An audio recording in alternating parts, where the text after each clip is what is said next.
रखते हैं। अगर हम अपने मन को अपने तरीके से रखने की शक्ति नहीं रखते तो दुनिया में हम जो बनाते हैं वो भी बहुत संयोग से और उल्टा सीधा होगा। तो अपने मन को अपने तरीके से बनाना ही दुनिया को अपने तरीके से बनाने का आधार है। एक अच्छे से स्थापित मन, एक मन जो संयुक्ति की स्थिति में होता है, उसे कल्प वृक्ष कहते हैं। अगर आप अपने मन को संगठन के एक निश्चित स्तर तक व्यवस्थित करते हैं तो ये पूरी प्रणाली को व्यवस्थित करता है। आपका शरीर, आपकी भावना, आपकी ऊर्जा, सब कुछ उसी दिशा में व्यवस्थित हो जाती है। जब आपके ये चारों आयाम, आपका भौतिक शरीर, आपका मन, आपकी भावना और मौलिक जीवन ऊर्जाएं एक दिशा में व्यवस्थित हो जाती हैं, जब आप ऐसे हो जाते हैं तो आप जो भी चाहते हैं वो वाकई छोटी उंगली उठाए बिना होता है। आपके काम करने से उसमें मदद मिलेगी, लेकिन कोई काम किए बिना भी activity you can still manifest what you want. आप वो बना सकते हैं जो आप चाहते हैं। अगर आप इन चार आयामों को एक दिशा में रखते हैं और कुछ समय तक उन्हें उसी दिशा में स्थिर रखते हैं। अभी आपके मन की समस्या है कि हर पल ये अपनी दिशा बदल रहा है। ये ऐसा है जैसे आप कहीं जाना चाहते हैं और हर 2 कदमों पर आप अपनी दिशा बदलते रहते हैं, तो आपका मंजिल तक पहुंचना बहुत मुश्किल है जब तक कि यह संयोग से न हो। तो अपने मन को व्यवस्थित करना और उससे पूरे सिस्टम को और अपने इन 4 बुनियादी आयामों को एक दिशा में व्यवस्थित करना, अगर आप ऐसा करते हैं तो आप खुद कल्पवृक्ष हैं। आपने ऐसे लोगों के बारे में सुना होगा जो कुछ मांगते हैं और सभी उम्मीदों से परे वो उनके लिए सच हो जाता है। आमतौर पर ऐसा उनके साथ होता है जो श्रद्धा रखते हैं। मान लीजिए आप घर बनाना चाहते हैं। अगर आप सोचने लगेंगे, अरे मैं एक घर बनाना चाहता हूं, घर बनाने के लिए 50 लाख रुपए चाहिए, मेरी जेब में 50 रुपए हैं, नहीं होगा, नहीं होगा, संभव नहीं है। जैसे ही आप कहते हैं संभव नहीं है, आप ये भी कह रहे हैं कि मैं ये नहीं चाहता। तो एक स्तर पर आप इच्छा पैदा कर रहे हैं कि आप कुछ चाहते हैं, दूसरे स्तर पर आप कह रहे हैं मैं ये नहीं चाहता। तो इस संघर्ष में ये शायद न हो पाए। अगर आप चाहते हैं कि जीवन आपके हिसाब से चले, क्योंकि अभी आपकी खुशी और आपकी खुशहाली की बुनियाद ये है। अगर आप दुखी हैं तो सिर्फ और सिर्फ इसलिए आप दुखी हैं कि जीवन वैसे नहीं चल रहा जैसे आप चाहते हैं। बस यही बात है। तो अगर जीवन आपके हिसाब से नहीं चलता तो आप दुखी होते हैं। अगर जीवन आपके हिसाब से चलता है तो आप खुश होते हैं। ये इतना सरल है। तो अगर जीवन को आपके हिसाब से चलना चाहिए तो सबसे पहले आप कैसे सोचते हैं, आपकी सोच में कितना फोकस है, आपके विचार में कितनी स्थिरता है और विचार प्रक्रिया में कितनी ऊर्जा है, इससे तय होगा कि क्या आपका विचार एक सच्चाई बनेगा या सिर्फ एक विचार रहेगा। ये इससे भी तय होगा कि आप उल्टे विचार बनाकर उस विचार के लिए रुकावट नहीं पैदा करते। Is something possible or not possible? Is destroying humanity.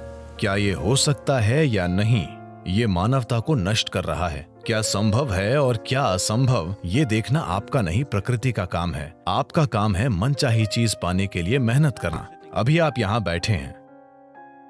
अगर मैं आपसे 2 सरल प्रश्न पूछूं, मैं चाहता हूं कि आप बस सुने और उत्तर दें। आप जहां बैठे हैं क्या वहां से उड़ सकते हैं? आप कहेंगे नहीं।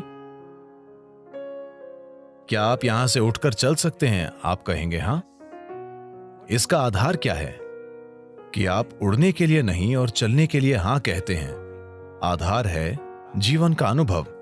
कई बार आप उठकर चले हैं, कभी उड़ान नहीं भरी। या दूसरे शब्दों में, आप जीवन के पिछले अनुभव को आधार बनाकर यह तय कर रहे हैं कि कुछ संभव है या नहीं। या दूसरे शब्दों में, आपने तय किया है कि अब तक जो नहीं हुआ वो भविष्य में आपके जीवन में नहीं हो सकता है। ये मानवता और मानवीय भावना का अपमान है। इस धरती पर जो अब तक नहीं हुआ वो कल हो सकता है। इंसान इसे कल एक सच्चाई बना सकते हैं। तो क्या संभव है और क्या असंभव, ये देखना आपका काम नहीं है।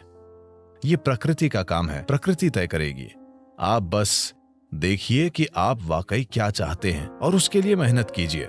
और अगर आपका विचार एक शक्तिशाली तरीके से तैयार होता है, बिना किसी उल्टे विचारों के, कोई ऐसे उल्टे विचार न हो जिनसे विचार प्रक्रिया की तीव्रता कम हो जाए। सबसे पहली और महत्वपूर्ण बात यह है कि आपको स्पष्ट पता होना चाहिए कि आप वाकई क्या चाहते हैं। अगर आप नहीं जानते कि आप क्या चाहते हैं, तो उसे बनाने का सवाल ही नहीं उठता।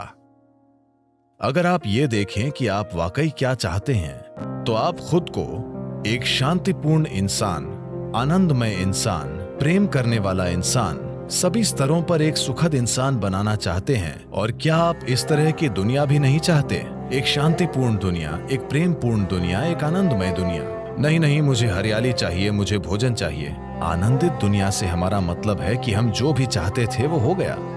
आप इसी की तलाश कर रहे हैं, तो आपको यही करने की जरूरत है कि अपने और अपने आसपास के लोगों के लिए एक शांतिपूर्ण, आनंदमय और प्रेमपूर्ण दुनिया बनाने के लिए प्रतिबद्ध हो जाएं। हर दिन सुबह अगर आप दिन की शुरुआत अपने मन में इस सरल सोच के साथ करें कि आज मैं जहां भी जाऊंगा एक शांतिपूर्ण, प्रेमपूर्ण और आनंदमय दुनिया बनाऊंगा।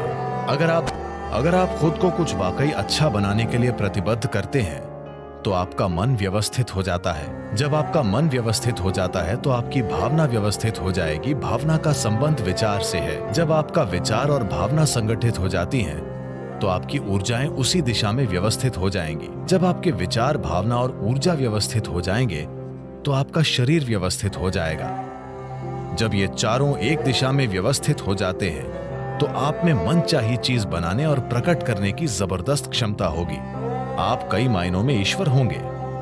जो सृष्टि का स्रोत है, वो आपके जीवन के हर पल में आपके अंदर काम कर रहा है। बात सिर्फ ये है, क्या आपने उस आयाम तक पहुंच बनाई है या नहीं?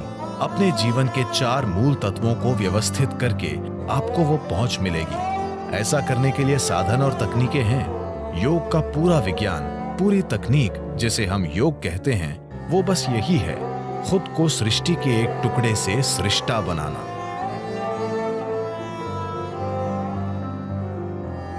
ये मेरी इच्छा और मेरा आशीर्वाद है कि दुनिया में हर इंसान को अपने भीतर सृजन के स्रोत तक पहुंचो, ताकि वो रचनाकार की तरह यहां काम कर सके, न कि सिर्फ एक रचना के रूप में।